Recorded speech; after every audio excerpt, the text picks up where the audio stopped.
جنوب السودان دولة جميلة، جنوب السودان دولة كبيرة، جنوب السودان دولة قوية، أرضنا غنية، بترولنا كثيرة، مواردنا عديدة، من ثروة سمكية وثروة حيوانية.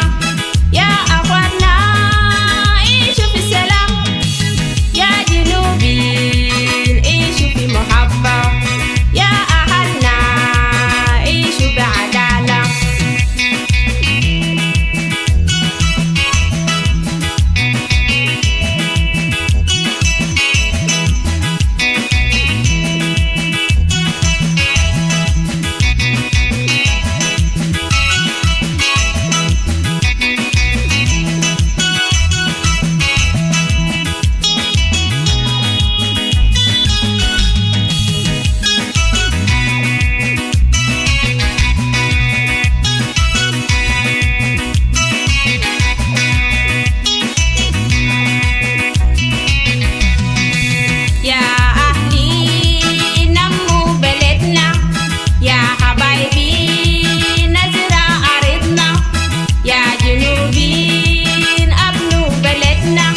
مسيبيار مدارس مساجد وكنايس، مسيبيار مدارس مساجد وكنايس.